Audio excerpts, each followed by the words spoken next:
네, 오늘 거성한 칼럼은 브루투스, 여포, 한동훈, 윤한웅, 권영진입니다. 동서 고검을 막론하고 우리 인류의 정치사에서는 수없이 많은 배신자들이 출몰했습니다. 배신은 아무나 할 수 있는 게 아닙니다. 가장 가까운 자리에 있는 자가 배신할 수 있습니다. 권력자의 옆에도 가지 못하는 사람은 배신을 할래야 할 수도 없어요. 반란은 할 수 있을지 몰라도. 그러니까 배신은 최고 권력자의 제일 옆에 붙어 있는 자만이 배신을 할 수 있습니다. 배신할 수 있는 수단들을 갖게 되는 거죠. 서양사에서 가장 대표적인 배신은 카이사르를 배신하고 물리적으로 칼을 찔러서 죽인 이 브루투스입니다. 동양에도 뭐 수많은 배신자들이 있었지만 삼성 간호라고 불렸던 여포야말로 시대의 배신자의 행각을 잘 보여주고 있습니다. 브루투스와 여포 얘기를 좀 구체적으로 하겠습니다. 그냥 배신 하니까 그냥 나쁜 X 이렇게만 생각하시는데 이 배신은 다시 말씀드립니다만 최측근이 아니면 할 수 없는 게 배신이에요. 자, 브루투스부터 보겠습니다. 시오노 나나미의 로마인 이야기에 는 이렇게 서술되어 있습니다.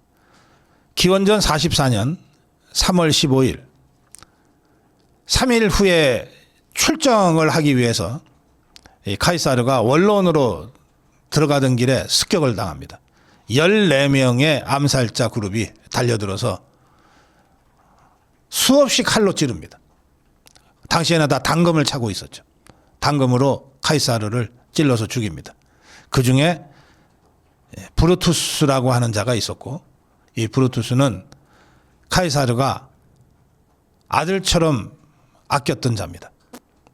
실제로 의부 관계였던 것 같습니다. 그 황망 중에도 수많은 14명이 달려들어서 칼을 수십 번 찔렀으니까 아무리 평생 전장터를 달렸던 카이사르도 뭐 정말 정신이 없었겠죠. 그런 중에도 자신을 향해서 칼을 찌른 브루투스를 보자 브루투스 너마저도 라는 마지막 말을 남기고 현장에서 즉사합니다. 브루투스는 귀족이었어요. 아테네, 페르가몬, 로도스 섬을 다니면서 당대 최고 학부를 공부를 했어요. 그리고 30살 무렵에 고리대금업을 합니다. 연 48%의 고리대금업을 해서 돈을 모읍니다. 귀족이고 최고 학부를 다녔고 고리대금 연 48% 이자를 받아서 돈을 모은 자가 브루투스인데 이 자가 원래는 이 카이사르의 반대편 진영에 있었어요. 카이사르가 루비콘 강을 건너서 이제 로마의 권력을 장악하게 되죠. 그때 브루투스는 반대편 군대에서 카이사르를 대항해서 전쟁을 하다가 포로가 됩니다. 그래서 사형당할 위기에 처합니다. 그때 세르빌리아라고 하는 여성이 이 브루투스의 어머니인데 이 여성이 세르빌리아가 카이사르와 애인 관계였어요. 그래서 세르빌리아가 카이사르에게 눈물로 호소합니다. 자기 아들 목숨만 살려달라.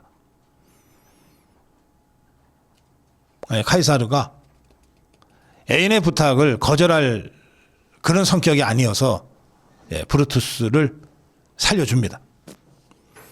이렇게 해서 어머니 덕분에 사형당할 위기에 처했다가 목숨이 살아난 브루투스는 바로 카이사르한테 자기가 진 전쟁, 카이사르가 이긴 전쟁의 승리를 축하하는 편지를 써요. 그렇게 아부와 아첨을 적극적으로 하죠.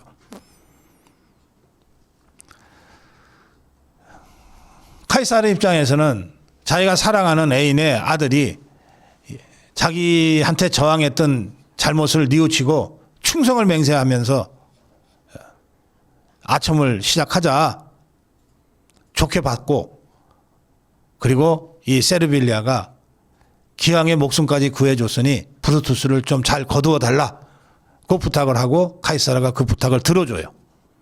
그래서 이 브루투스가 14명의 암살단의 일원으로 카이사르에게 당금을 찔러 넣었을 그때 브루투스는 법무관이라는 고위직에 올라가 있었습니다. 카이사르에 의해서. 법무직, 법무관, 법무장관. 카이사르가 애인의 부탁을 받고 죽여야만 마땅했던 브루투스를 법무부 장관에 임명을 합니다. 그 법무부 장관이 14명의 암살단의 일원으로 카이사르에게 마지막 칼을 꽂아 넣는 겁니다. 카이사르를 암살하는 데 성공한 다음 날 브루투스가 로마 시민들 앞에 나가서 자기는 민주주의와 공화정을 수호하기 위해서 자기의 의부와도 같았던 카이사르를 죽여놓으라고 당당하게 선언합니다. 로마 시민들이 싸늘한 반응과 함께 저 바닥에서 끓어오르는 분노를 표하자 겁이 나서 그 다음날 도망쳐버려요. 그리고 결국은 로마군에 잡혀서 죽습니다. 예, 동양에서는 브루투스 이상으로 유명한 배신자가 여포입니다.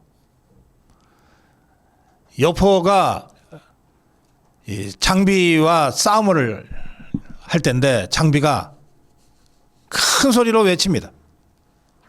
삼성간호 여포 개 섞어라. 연나라 사람 장비가 왔다.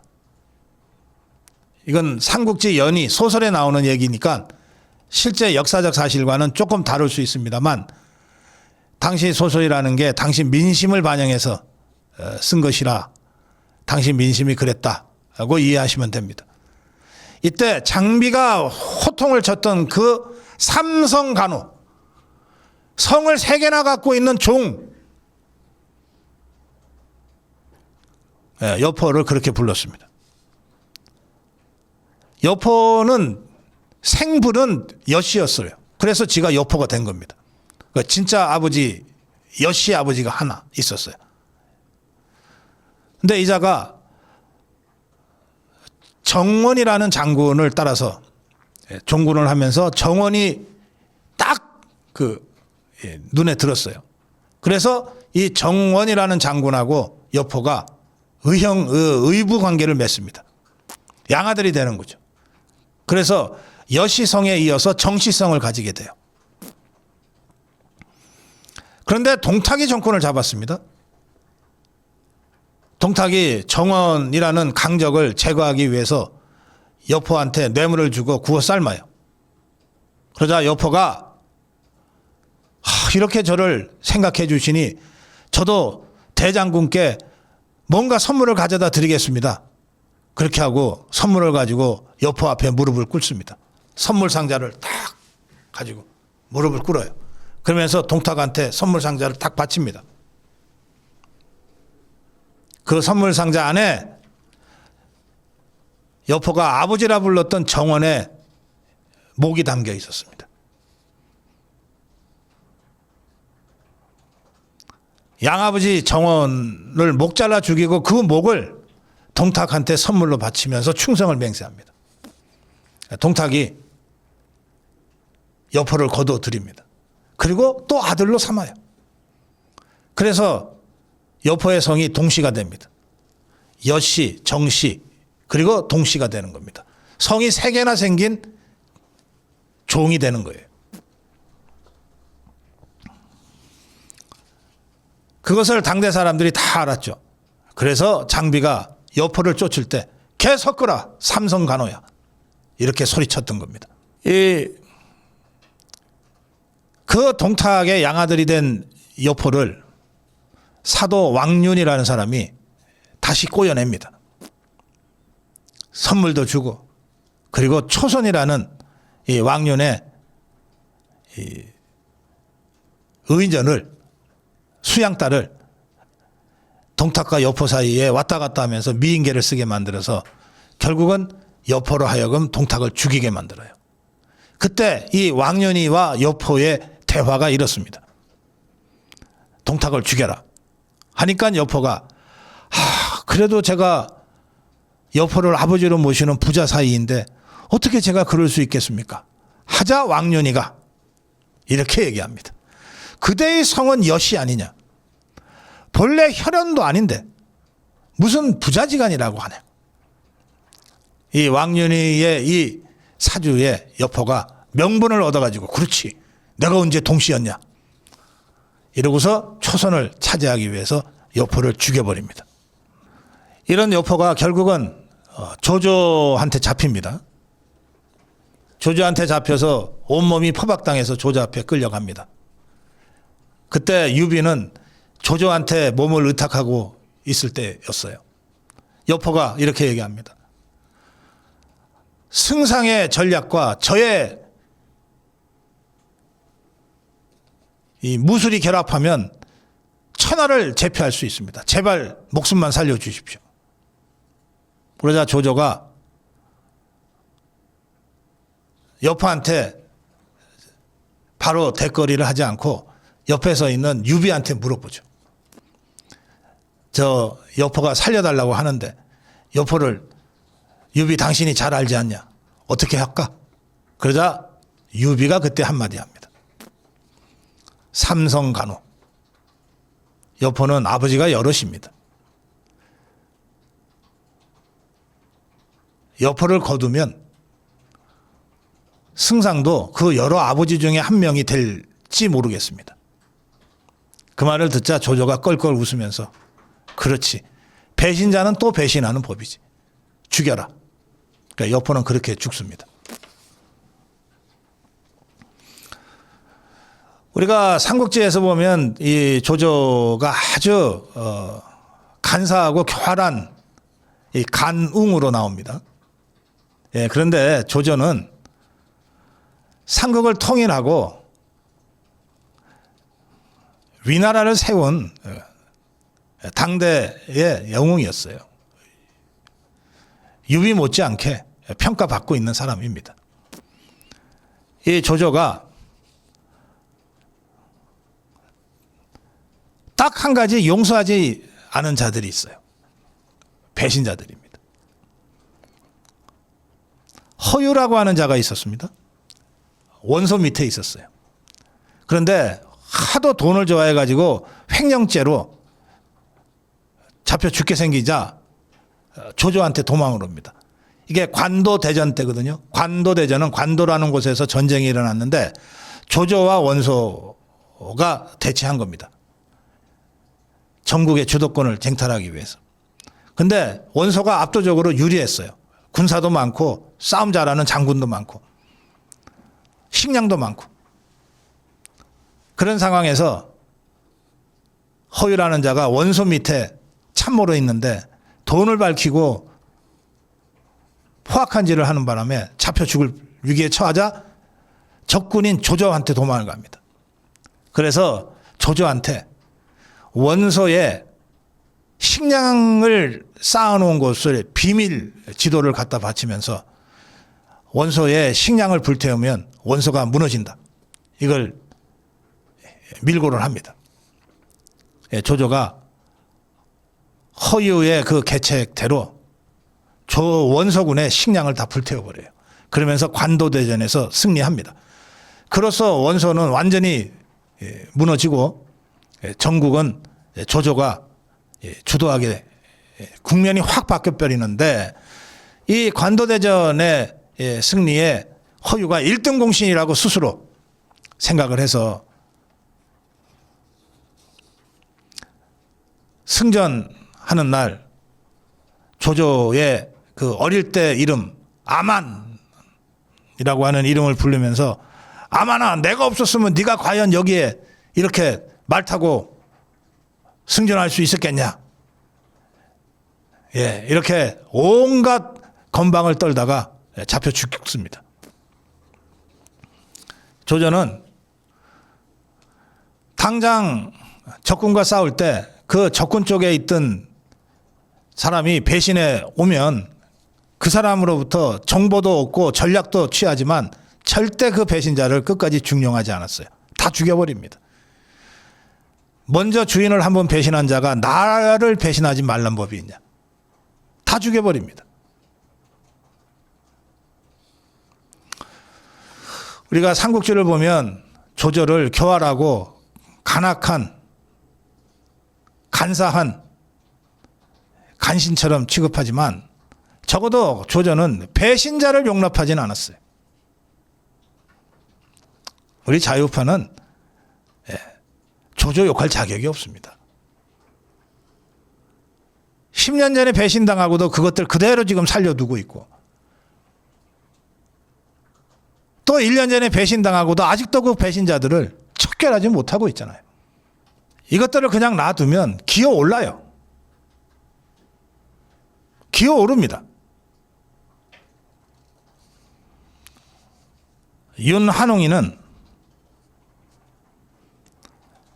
윤석열 대통령 때 가장 단물을 많이 빨아먹은 자로 알려져 있습니다. 이 자가 엊그저께 윤석열 대통령을 향해서 아이 그 사람 뭐 원래 우리랑 뭐 큰 인연도 없었고 연결고리도 없었어. 그냥 우리가 대선에서 이기려고 할 수 없이 외부에서 스카우트 해온 사람이야.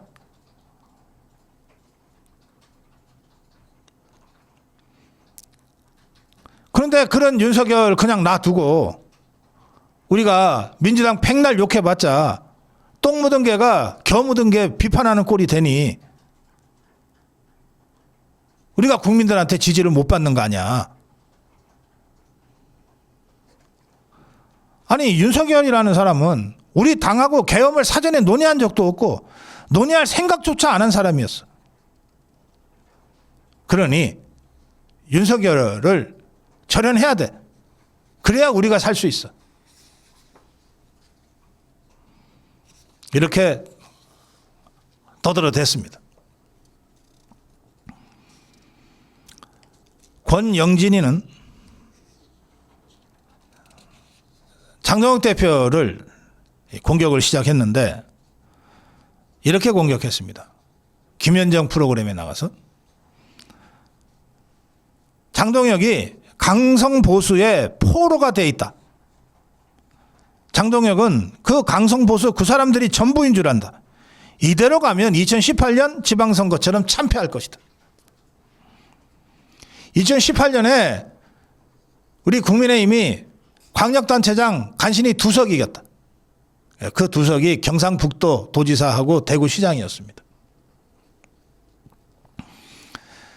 대구시장하고 경북지사 간신히 2석 이겼는데 그때 내가 대구시장에 재선된 사람이야.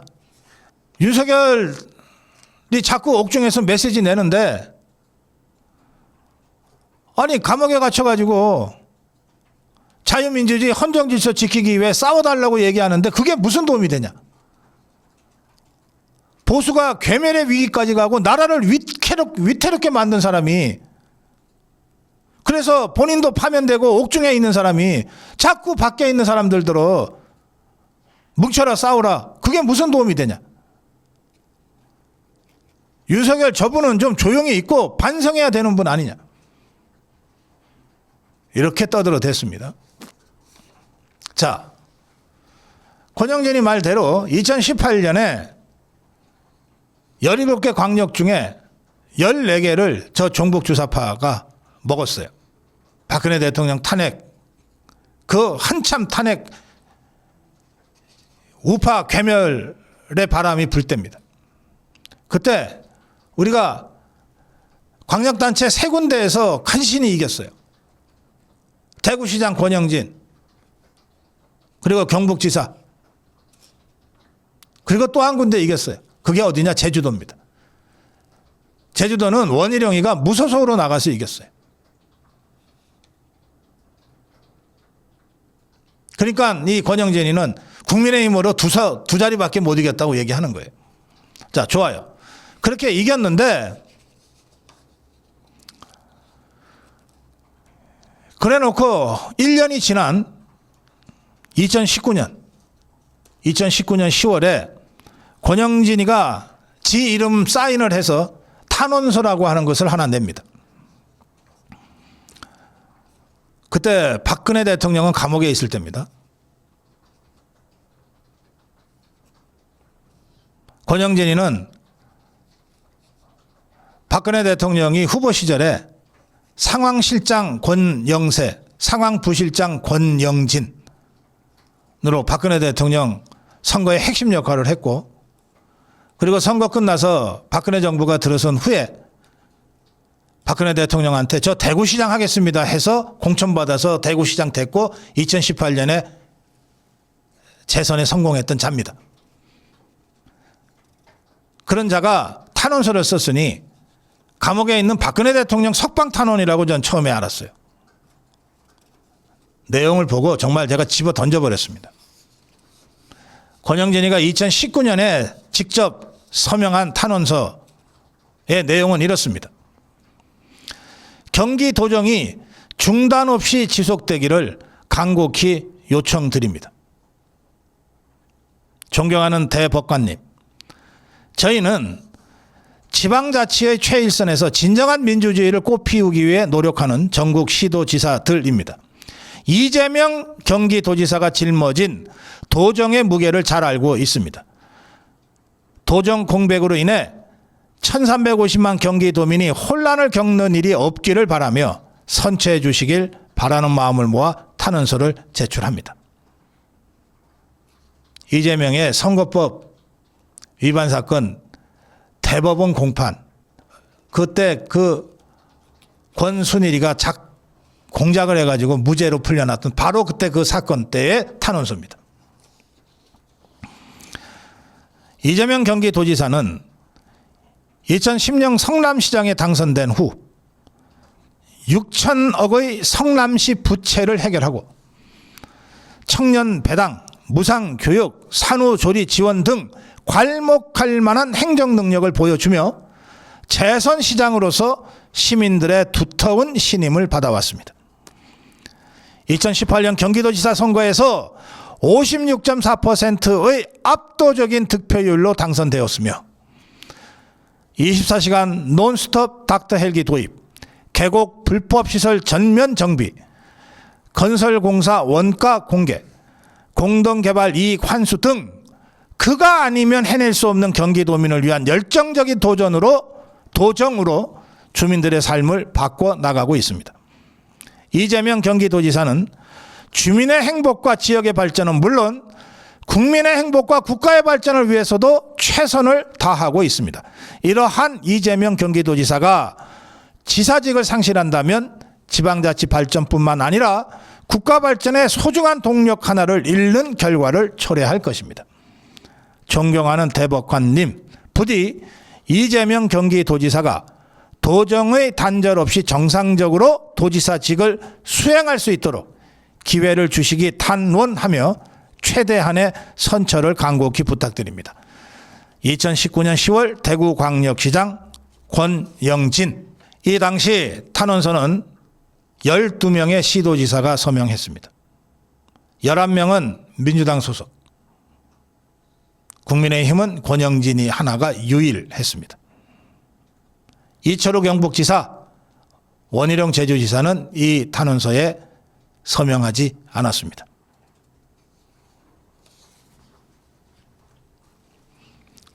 삼성 간호 얘기를 아까 제가 여포를 사례 들면서 말씀드렸는데, 이 장비가 삼성 간호 여포야 계속 거라 하고 쫓아갔다는 장면에서 새 성을 가진 집안의 종이라고 하는 삼성 간호라는 말이 생겼는데, 이 삼성 간호를 우리 정치판에 끌어들인 자가 이준석입니다.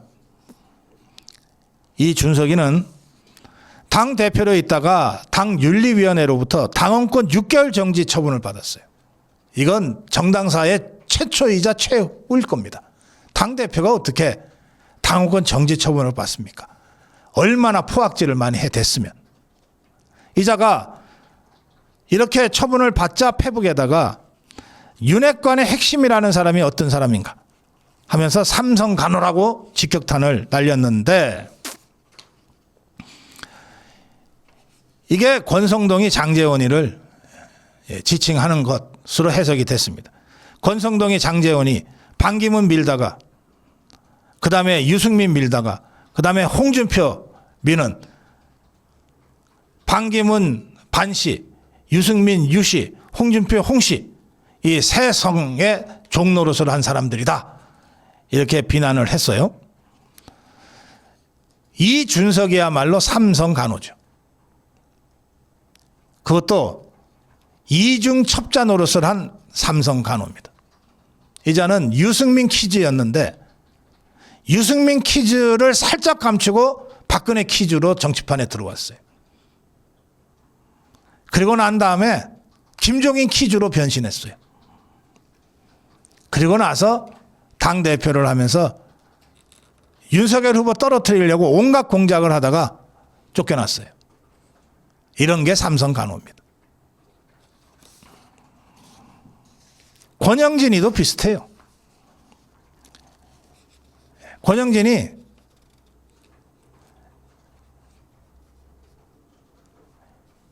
이명박 도움을 받아 정치판에 들어왔고, 그리고 박근혜 최측근으로 활동했는데 실제로는 오세훈 사람이었어요. 그리고 지금 윤석열 대통령을 이렇게 난자질하고 있는 겁니다.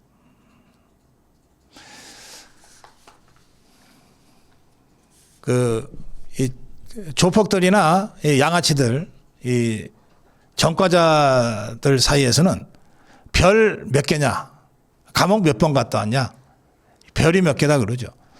별 한두 개 달아가지고서는 제대로 취급도 받지 못해요.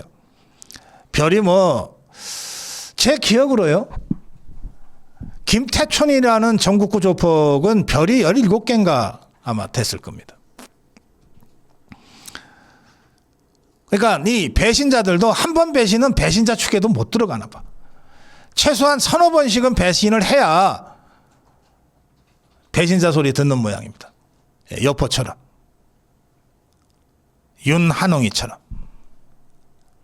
윤한홍이 이명박 돌만이었다가 박근혜 정부 들어서자 홍준표한테 붙어가지고서 다시 구제받고, 그리고 난 다음에 홍준표 똘만이 했다가 윤석열 대통령 후보 시절에 바로 윤석열 후보한테 달려가서 홍준표로부터 공개적으로 배신자 소리 들었던 자가 이제 윤석열 정부에서 온갖 단물 다 빨아먹고 나서 윤석열 대통령을 또 배신하고 있는 것 아닙니까? 이준석이나 윤한홍이나 권영진이나 한 번 배신한 게 아닙니다. 거의 습관성 배신이야. 이 정도 돼야 배신자 반열에 이름을 올릴 수 있는지 모르죠. 이젠 배신의 싹을 잘라야 한다. 제가 토요일 날 올린 메시지 영상에 검은매님 이렇게 댓글을 올리셨습니다. 언제부터인가 우리 우파 진영에는 배신의 그림자가 늘 드리워져 있다는 아주 기분 안 좋은 느낌이 있습니다. 배신으로 인해 우파 진영이 갈기갈기 찢어지고 상처투성이가 된 현실을 실감했으니 이제부터라도 배신자들을 철저히 응징하고 철퇴를 가해서 다시는 배신의 그림자가 얼씬도 못하게 해야 되겠습니다. 엘리카님, 늘 적이라고 했던 자들의 공격은 그러려니 합니다. 하지만 내 편이라고 생각했던 배신에는 말로 표현할 수 없는 데미지를 입게 됩니다. 여태까지 우리 자유우파는 늘 배신자들을 중도라고 포장하고 함께 해왔습니다. 아닙니다. 아닙니다. 배신자들은 좌파도 중도도 보수도 아니고 아무데도 쓸데없는 그냥 배신자들일 뿐입니다. 계란 노른자님, 중도 보수, 샤이보스라고 하는 자들을 영입하고 쉽게 용서하는 자유우파의 마음 약하고 착한 심성들 때문에 언제부턴가 배신자 DNA가 자리 잡은 것 같습니다. 이제부터라도 확실한 자유우파 보수로 뭉쳐야 합니다. 네. 히데요의 간웅으로 불렸던 조조도 절대 용서하지 않은 죄가 있습니다. 배신의 죄입니다. 네. 이제야말로 우리 자유우파가 배신의 DNA를 뿌리부터 뽑아버려야 됩니다. 네, 고성국 칼럼이었습니다.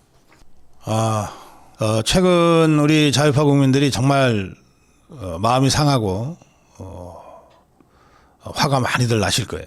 하룻밤 자고 나면 또 배신자가 나타나고 또 배신자가 나타나고 지금 이런 형국인데 저는 아이고 막 차라리 잘 됐다 이렇게 생각합니다. 이것들이 이렇게 대놓고 배신을 때리지 않으면 그러면 생각이 바뀌겠습니까?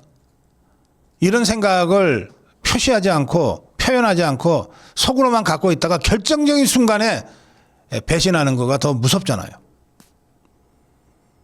한 번 배신한 자는 한 번으로 끝나지 않습니다. 두 번 배신하고 세 번 배신하고 완전히 그게 습관이 되죠. 뭐 주호영이도 비슷합니다. 이자는 박근혜 대통령 덕에 국회의원 손쉽게 하고 나서 박근혜 대통령 탄핵할 때 저 김무성이 유승민이처럼 대놓고 설치지는 않았지만 뒤에서 온갖 나쁜 짓을 다 했어요. 바른정당 쪽에 가서. 그리고 아닌 척 시침 쭉 대고 사람들 앞에서는 그냥 덕담만 해요. 덕담만. 그래서 제가 이 주호영의 발언을 보고 지금까지 알던 그야말로 살살거리던 주호영이하고 이게 다른 사람인가 할 정도로 제가 좀 황당했습니다. 주호영이는 대구 경북 언론인 모임 초청 토론회에서 이렇게 얘기했어요. 비상계엄은 명백히 잘못됐다. 그러면서 같이 일했던 대통령에 대해 폭정이라는 말을 쓰는 게 무겁지만 계엄, 야당 대표 비대면, 의대정원 추진 방식 등은 잘못이었다. 이게 폭정이었다 이 말이죠. 우선 정말 이자가 건방 떤다 싶은 대목은 하나 있습니다. 뭐냐? 지가 같이 일했대. 대통령이랑. 뭐 친구야? 어이 주호영, 너 윤석열 대통령이랑 친구야? 여당 의원이면 대통령을 모시고 일했다고 해야지. 제가 모시고 일했던 대통령에 대해서 폭정이라는 말을 쓰는 게 무겁지만 최소한 이 정도의 예의는 갖춰야지. 뭘 같이 일해 네가. 작년에 그 한동훈이의 그 총선 말아먹기로 108석밖에 못한 처참한 상황에서 국회의원들이 할 수 있는 유일한 자리가 국회 부의장 한 자리 그리고 상임위원장 6, 7개예요. 이 국회 부의장을 했잖아요. 국회의원으로서는 가장 큰 특혜를 받은 자예요. 그런 자가 이제 와서 같이 일했던 대통령에게 폭정이라는 말을 쓰는 게 무겁지만 하면서 폭정이라고 떠들고 있어요. 그러면서 야당 대표 비대면이 폭정이래. 어이, 윤석열 대통령이 주호영, 너도 판사 출신 아니야. 법을 좀 알잖아. 윤석열 대통령이 이재명을 안 만난 이유가 뭔지 아직도 몰라? 그게 재판받고 있는 범죄자, 범죄 혐의자니까 안 만난 거야. 어떻게 대한민국 대통령이 범죄 혐의자를 만나냐고. 그래서 처음에 안 만났던 거야. 그러다가 니거들이 완전히 총선 죽서 놓는 바람에 대참패를 하고 나니까 윤석열 대통령이 어쩔 수 없이 정치 현실을 인정해서 만났던 것 아니냐. 그런데 범죄 혐의자 재판받고 있는 자 어떻게 대한민국 대통령이 만나냐고 해서 안 만난 것을 윤석열 대통령의 폭정이라고 네가 지금 주장하는 거 아니야. 의대 정원 추진 방식? 이게 폭정이라고? 그러면서 결국 이자가 노리는 건 윤석열 대통령이 아니에요. 장동혁 대표예요. 이자가 지금처럼 윤어게인 냄새가 나는 방향으로 당이 가는 것은 맞지 않다 이랬어요. 결국은 장동혁 대표 길들이려고 하는 거예요. 조영인 그렇다 치고 윤한홍이가 똥 묻은 개가 겨 묻은 개 어쩌고 저쩌고 하면서 윤석열 대통령 장동혁 대표를 막 싸잡아서 비난했는데 이자가 계속해서 떠들고 다닙니다. 이거 뭐 족보 언론은 뭐 물 만났지 지금. 저것들이 없어도 윤한홍이 같은 주장을 만들어서 신문을 제작해야 될 판에 윤한홍이가 나타났으니 그야말로 가뭄의 단비지. 막 여기저기서 불러쌀 거예요. 이자가 이재명 대통령의 국정농단보다 비상계엄을 선포한 윤석열 대통령의 헌정농단이 더욱 큰 죄다. 뭐 이런 주장을 했어요. 제가 정말 제가 논평하고 싶지가 않습니다. 자, 그런데 이게 아주 가관이에요. 자꾸 스마트폰에 지한테 온 문자를 자꾸 보여주는 거야. 기자들한테. 봐라, 나 이렇게 응원 메시지 받고 있다. 국민의힘에 희망이 보인다는 메시지가 많았다. 합리적 보수가 우리 당에 많다는 뜻이다. 그러면서 자꾸 스마트폰 메시지를 보여줘. 그러면서 이자가 설명하기를 문자가 한 300개 정도 왔대요.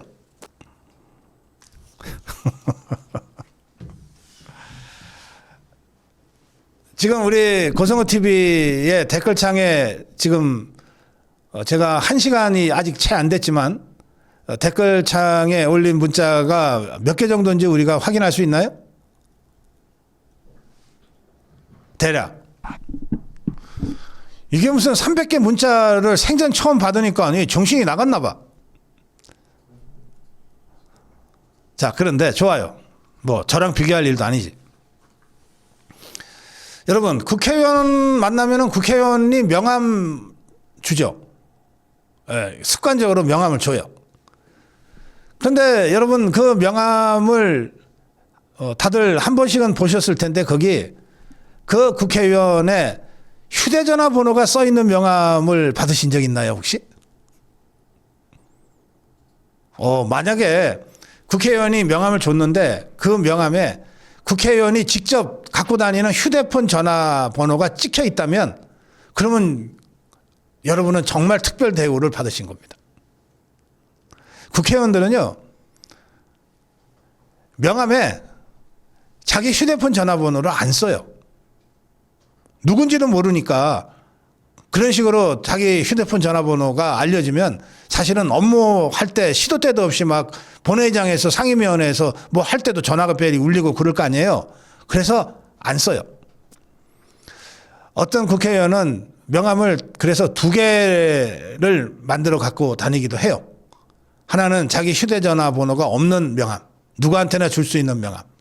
또 하나는 자기 휴대전화 번호가 있는 명함. 정말 특별한 사람한테만 주는 명함이 있어요.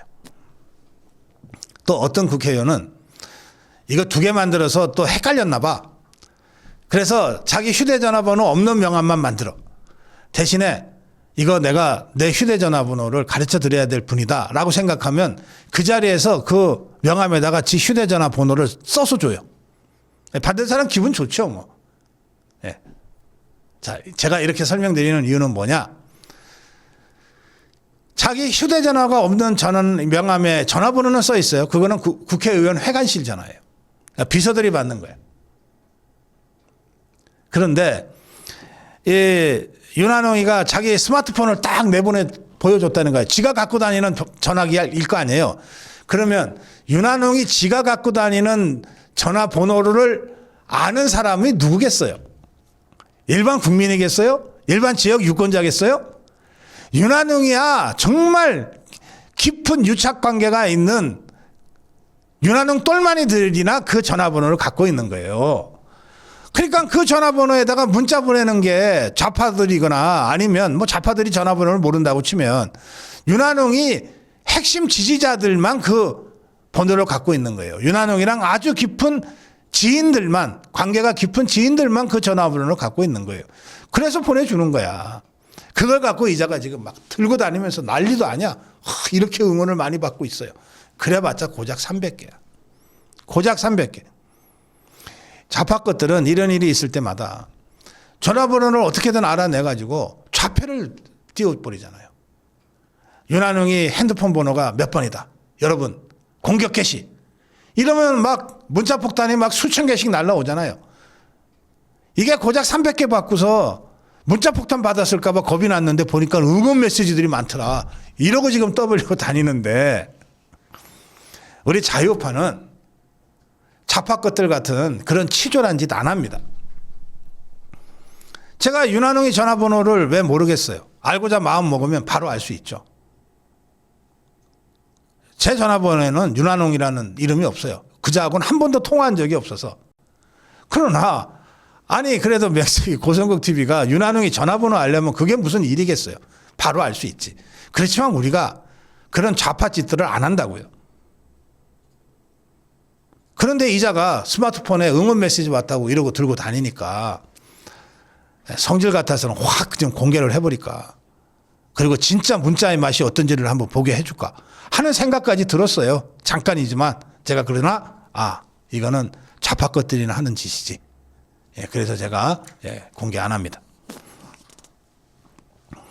솔직히 말씀드리면 주호영이, 윤한홍이, 권영진이 이런 것들 좌표 찍기도 아까워요. 우리 자유파 국민들이 이재명 종북 주사파 정권과 싸우느라고 얼마나 지금 혼신의 힘을 다하고 있는데 이런 너절한 쓰레기 같은 것들한테까지 뭐 문자 보내주세요 하고 그럴 시간도 없고 그럴 힘도 없어요. 그리고 이자가 이게 중앙일보 인터뷰죠. 이런 소리도 했어요. 건진법사 청탁, 공천 청탁 연루 의혹이 불거졌던 적이 있는데 윤한홍이가 건진법사 공천 청탁 연루 의혹이 불거졌었다라고 이제 기자가 물으니까 윤한홍이가 이렇게 설명합니다. 특검이 나를 잡아보려고 했지만 내가 뭐 금품을 수수했거나 비리에 개입됐다는 근거가 전혀 없었어요. 그래서 지는 무사하다 이 말이죠. 그러면서 이렇게 얘기합니다. 건진법사란 사람이 내 이름을 팔아서 금품 거래를 했다는 걸 미처 몰랐던 게 불찰이라면 불찰입니다. 이렇게 얘기합니다. 그럼 뭐 좋아요. 그러니까 팩트는 잘 모르겠고 관심도 없어요. 다만 윤한홍의 말이 사실이라면 건진법사라고 하는 사람도 뭐 이렇게 간단한 사람이 아니잖아요. 지금 알려진 걸로 보면. 그런데 이 건진법사가 건진법사입니다 하고 다녀도 충분히 뭐 이권을 청탁하거나 뭐 이런 걸 할 수 있었을 텐데 건진법사라는 사람이 윤한홍의 이름을 팔아서 금품 거래를 했다는 건 뭐냐면 이게 윤한홍이가 지가 설명한 거니까 그럼 건진법사가 자기보다 윤한홍이가 더 세다고 생각했다는 뜻 아니에요. 아무러면 자기보다 약한 사람 이름을 팔겠어요? 그럼 건진법사가 자기보다 훨씬 세다고 인정한 게 윤한홍이라는 거예요. 윤석열 정부에서는. 제가 그래서 윤석열 정부에서 윤석열 대통령 밑에서 온갖 단물 다 빨아먹은 자가 이렇게 지금 인간적인 배신까지 하고 있다. 이렇게 말씀드리는 거예요. 지가 스스로 내가 진짜 윤석열 정부의 온갖 단물 다 빨아먹은 실세다라고 하는 걸 자백하고 있는 거 아니에요. 그러면서 이자가 2017년에 박근혜 대통령 탄핵됐을 때만 해도 우리 당이 살려고 온갖 몸부림을 쳤다. 탈당도 하고 분당도 하고. 자, 박근혜 대통령을 탄핵시킨 김무성이 유승민이가 지그들 살려고 탈당하고 분당해서 바른미래당 세우고 그랬지 자유한국당 살리려고 분당하고 탈당을 해요?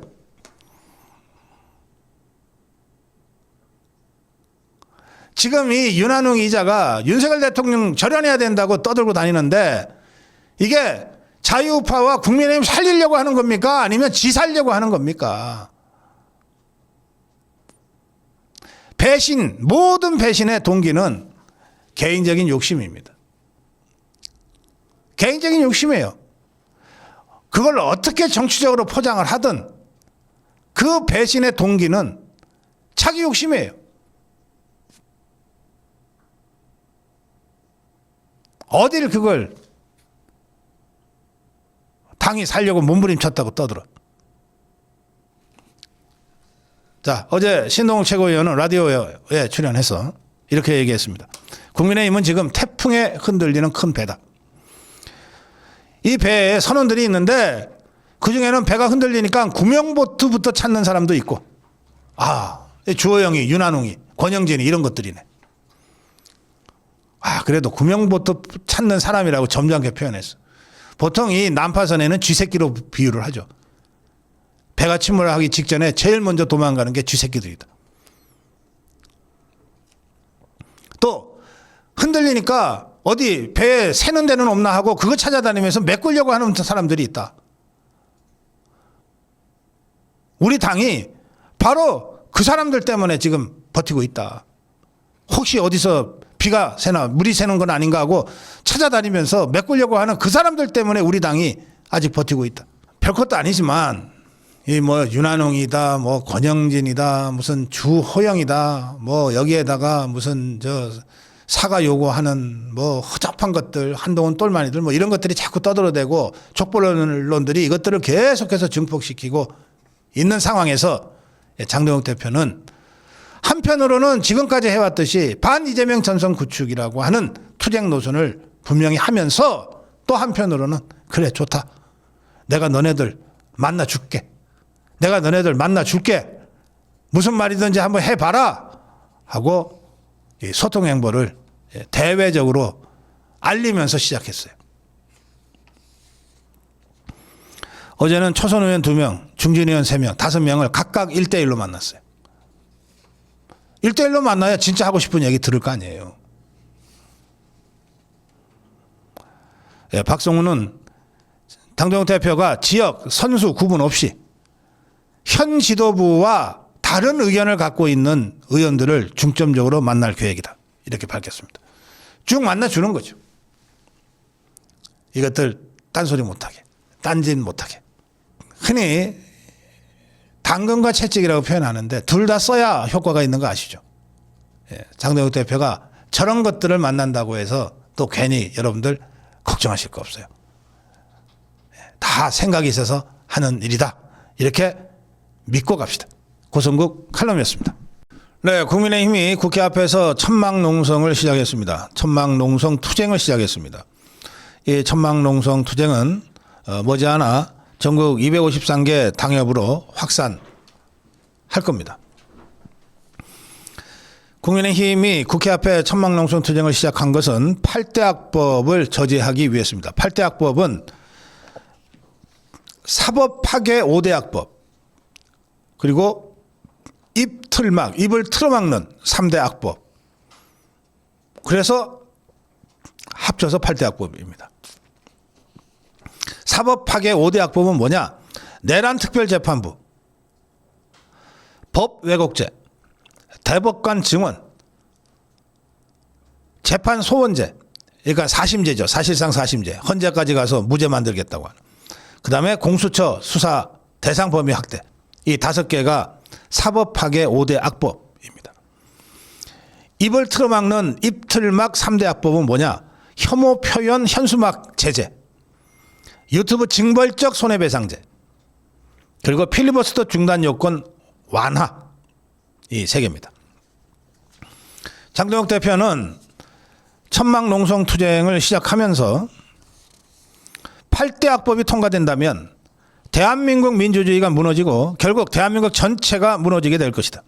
민주주의를 지키는 마지막 두 사법부와 대한민국을 지킬 마지막 두 국민, 이 모든 것을 무력화하겠다는 것이 지금 민주당이 추진하고 있는 8대 악법이다.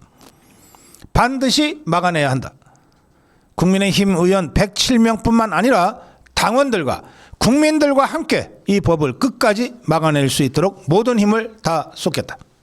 국민의힘 천막농성 투쟁 8대 악법을 저지하기 위한 전 국민과 함께하는 투쟁으로 전국적으로 확산시켜야 된다고 생각합니다. 우선은 국민의힘 국회의원들과 중앙당이 국회에서 천막 농성을 시작하지만 머지않아 253개 국민의힘 전국 당협에서 그리고 지금도 광장에서 투쟁하고 있는 우리 자유파 국민들이 함께하는 거대한 국민 투쟁으로 이 8대 악법 저지를 기필코 이루어냅시다. 고성구 칼럼이었습니다. 신동욱 최고위원이 라디오에 나가서 이렇게 얘기했습니다. 아무래도 이재명이가 전재수나 정동영이를 지켜줄 생각이 없는 것 같아. 이재명이는 자기 문제가 더 급하기 때문에 이게 혹시 통일교도 자기한테 불똥이 튈까 봐 정동영이 전재수를 지켜줄 여력이 없는 것 같아. 차라리 전재수 정동영이한테로 통일교 불똥이 튀어버리면 자기에 대한 이 의혹이 상대적으로 좀 덮여질지도 몰라 라고 생각할 것이다. 그래서 사실 이 정도 사안이면 통상적으로는 대통령실에서 수사 결과를 지켜보자 그리고 시간을 끈다. 그리고 본인이 끝까지 아니라고 하고 있기 때문에 더욱이나 그렇다. 그런데 이게 이상하지 않냐. 어떻게 장관 시켰다가 해수부 부산 이전까지 해주고 부산시장 출마시키겠다고 그렇게 준비했던 전재수를 한 번에 이렇게 날릴 수가 있냐. 이건 뭔가 좀 이상하다. 그런 데다가 갑자기 어제 느닷없이 통일교와의 전쟁을 선포하지 않았냐. 이재명이가. 이거는 통일교 불길이 자기한테 오는 것을 막기 위해서 할 수 있는 모든 것을 지금 다급하게 하고 있는 그런 상황으로 보인다. 이게 신동욱 최고위원이 라디오 인터뷰에서 한 얘기입니다. 그러면서 사실은 윤영호가 재판에 최후 진술에서 내가 알고 있는 명단 다 밝힐 거야. 더불어민주당 쪽. 통일교가 얼마나 지금 이재명이하고 더불어민주당 것들이 괘씸하겠어요. 국민의힘은 그냥 보험 들어둔 거고 실제는 너네한테 우리가 공을 다 쏟아냈는데 근데 나를 잡아넣어? 그렇지 않겠습니까? 그 억하심정으로 윤영호가 명단 밝히기가 또 했던 것 같은데 이재명이가 교단 해체 얘기까지 막 하면서 더 세게 때려버리니까 윤영호가 깨갱했는지 아니면 통일교 쪽에 이 정도 협박이면은 이재명이가 알아들었을 거야 라고 판단했는지 뭔가 우리는 전혀 모르는 무슨 비밀 메시지가 왔다 갔다 했는지 그건 우리가 모르겠어요. 어쨌든 명단 공개를 예고했던 윤영호가 입을 닫아버렸어요. 그래서 국민의힘 쪽에서 이재명이가 윤영호를 입을 틀어막았다. 입틀막을 했다. 이렇게 주장하고 나서게 된 겁니다. 그러면서 지금까지 드러난 사람들 전재수, 정동영, 이종석 이건 민주당이 그거 막아주겠다는 의지가 별로 없어 보인다. 이들까지 막으려고 나섰다가는 정권이 무너질 것 같다고 하는 나름의 내부 판단이 있는 것 아닌가 싶다. 그래서 거의 이 자들은 포기한 것 같다. 그걸 먼저 그 기밀을 눈치채고 전재수가 먼저 사표를 던진 것 아니냐. 정동영이는 좀 눈치가 없어갖고서 지가 버티면 버틸 수 있다고 지금 버티고 있는 것 아닌가. 이런 취지의 주장을 했습니다. 그러면서 국민의힘은 전재수, 정동영 이런 것들이 문제가 아니고 이재명 네가 입장을 밝혀라. 네가 임명한 장관들 아니냐. 그리고 지금 거론되는 사람들이 전부 다 친명 핵심 아니냐. 그들에 대해서 전면적인 엄정한 수사 원칙부터 밝혀라. 이재명은 종교단체 해산 운운하며 초점과 논점을 흐리지 마라. 통일교, 민주당, 좌파 게이트의 실체를 밝히는 것이 우선이다. 이런 입장을 발표했습니다. 장동혁 대표는 통일교, 민주당 게이트와 관련해 이재명이 무관하지 않을 것이다. 최고위원 회의에서 이렇게 발언했습니다. 이재명이 무관하지 않을 것이다. 그러면서 민주당은 피하지 말라. 특검 받아라. 우리 국민의힘 야당에 대해서는 이미 민주기 특검에서 할 만큼 다 수사하지 않았냐. 이제 남은 게 너네밖에 더 있냐. 그러니까 너네도 특검 수사 받아. 그러면서 윤영호가 민주당 실명 공개 예고하고서 입장을 밝히지 않았는데 이건 대통령의 협박이 먹혀들어서 윤영호가 입을 다문 것 아니냐. 이 윤영호는 특검 수사 때 돈 받은 민주당 사람들 명단까지 제출을 했다. 근데 정작 재판에서는 한 사람의 이름도 얘기 안 했다. 이게 이재명의 공갈 협박이 먹혀들어서 이런 결과가 나온 거라고 생각할 수밖에 없다. 이재명의 겁박에 통일교가 입 닫은 것. 이게 이재명 정권과 통일교와 민주당이 유착하는 것을 입증하는 것이다. 이 사건의 정점에 과연 누가 있겠냐. 그 실상이 드러나는 것이 두려워 진실을 지금 묻으려고 하고 있다. 이재명이가 특검 수사 내용을 미리 보고받고 국무회의에서 공개 겁박에 나선 것이라는 의심을 지울 수 없다. 실제로 그렇죠. 민중기가 국민의힘 때려잡겠다고 통일교 갖다 불러가고 한학자 구속했는데 막상 수사 과정에서 국민의힘 쪽은 더 이상 나오는 게 없는데 민주당 것들만 쫙 나와버리니까 그 내용을 지 혼자 뭉갰겠어요? 어떻게든 이재명이한테 알리지 않았겠어요? 보고하지 않았겠어요? 그런 합리적 의심을 지금 장동혁 대표가 하고 있는 겁니다. 이재명이 특검 수사 내용을 미리 보고받고 그리고 국무회의에서 공개 겁박에 나선 것이라는 의심을 지울 수가 없다. 죄로 죄를 덮는 것은 파멸의 지름길이다. 그러면서 민중기 특검의 선택적 수사, 대통령의 사전 보고 여부, 국무회의 발언 경위, 이 모든 것들을 특검을 통해 진상을 밝혀야 한다. 종합 특검 운운할 것이 아니라 이 통일교 게이트부터 특검하자. 지금 뭐 국민의힘이 비록 절대적으로 불리한 정치 상황에서도 장동혁 대표가 앞장서서 8대 악법 저지 투쟁과 통일교 게이트 사건 수사를 촉구하면서 대이재명 전면전을 펼치고 있습니다. 네, 고성국 칼럼입니다. 네, 오늘 고성국 칼럼은 더 멀리 뛰기 위해 웅크린다. 지금 장동혁 대표가 한 2주, 2주 정도 숨을 고르게 하면서 웅크리고 있습니다. 이 웅크리는 동안에 그냥 웅크리고 있는 것이 아니라 자기한테 딴소리하는 중진들, 쓴소리하는 중진들 다 만나고 다닙니다. 당내 4선 이상 중진 18명과 장동혁 대표가 개별 면담을 다 했답니다. 1인당 30분씩 시간 딱 주고 다 얘기를 들어줬답니다. 여기에는 뭐 안철수도 있고 조경태도 있고 주호영이도 있고 다 있대요. 다 들어줬대요. 30분씩 시간을 다 줬대. 그런데 이 시사저널이 단독 보도했는데 정말 웃기는 보도입니다. 당내 소장파로 꼽히는 안철수 조경태래. 안철수 나이가 얼만데 소장파야 여전히. 참 이런 것들 보면 정말 족벌 언론들 수준이 정말 한심하게 그지없어요. 어떻게든 무슨 소장파 단어 쓰면은 뭔가 개혁이 연상되고 그러면 이쪽이 뭔가 옳은 소리를 하는 것처럼 연상되는데 장동혁 대표보다도 아마 7, 8살 많을 사람이 소장파래. 어쨌든 뭐 족벌 언론들 하는 짓이 그렇죠. 장동혁 대표 측에서는 이렇게 설명합니다. 장동혁 대표가 4선 이상 중진 18명을 모두 찾아뵙고 각각 30분 이상씩 면담을 진행했고 오늘 다 마쳤다. 다음 주에도 당내 의원들을 더 많이 만나보려고 계획하고 있다. 이렇게만 설명했습니다. 그런데 이제 장동혁 대표를 만나고 나온 사람들 중에 내가 장동혁 대표랑 이런 얘기 저런 얘기 했다고 언론 플레이 하는 사람은 별로 없어요. 그런데 뭐 하여튼 취재를 하니까 뭐 이런저런 얘기가 나온 것 같은데 뭐 이런 얘기도 나옵니다. 이재명을 견제하기 위해서 내년 지방선거를 반드시 이겨야 한다고 강조했다. 뭐 장동혁 대표하고 생각이 똑같다는 얘기죠. 또 정부 여당에서 사법부 장악, 김현지 비선 의혹 등 각종 논란이 나오고 있지 않냐. 장동혁 대표가 지금처럼 대여 투쟁 목소리를 높이는 거 잘하고 있다고 내가 응원하고 왔다. 뭐 이런 얘기도 들립니다. 장동혁 대표는 이런 당내 의원들을 1대1 면담을 쭉 계속하면서 동시에 지도부의 차담에도 정례화시키겠다고 했습니다. 지도부에도 딴소리 픽픽 하는 것들이 있잖아요. 양양자니 우재준이니 아마 그런 것들 때문에 좀 단도리 차원에서 하는 것 같아요. 최고위원 회의를 할 때 최고위원 회의 전이나 또는 후에 차 한잔 하면서 좀 다독거리겠다. 이런 식으로 지금 계획을 잡고 있다고 그래요. 제가 이 소식을 들으면서 이렇게 정리했습니다. 이런 자들은 한번 만나주면 돼요. 한번 생각을 해보세요. 집단에는 내가 5선이야, 6선이야, 뭐 거들먹거리면서 이러고 다니는 게 어떻게 뭐 재선도 아니고 1.5선한테 내가 대표님 그러고 고개를 숙여야 돼? 네? 이런 생각들이 파다하거든요. 3선 이상부터는. 지가 말이야 언제부터 국회의원 했다고 뭐 다 해봤자 4년도 안 되는 게 뭐 이런 생각들을 하지 않겠어요.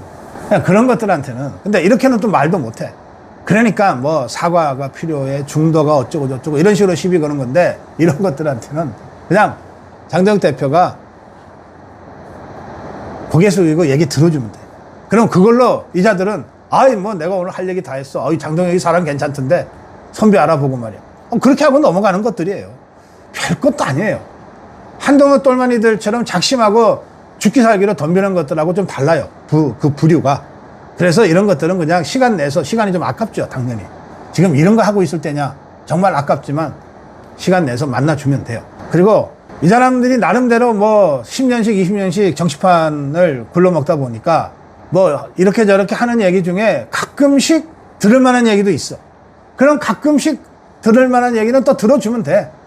뭐 채택도 해주면 돼. 그러면 그걸로 그냥 이 사람들은 딱 입국 닦고 있어요. 결국은 뭐냐. 더 멀리 뛰기 위해서 웅크리잖아요. 도약 전에 힘을 비축하잖아요. 지금 장동혁 대표가 그걸 하고 있는 겁니다. 그렇게 생각하시고 본격적인 투쟁에 나설 장동혁 대표를 우리가 조금만 더 기다립시다. 고성국 칼럼이었습니다.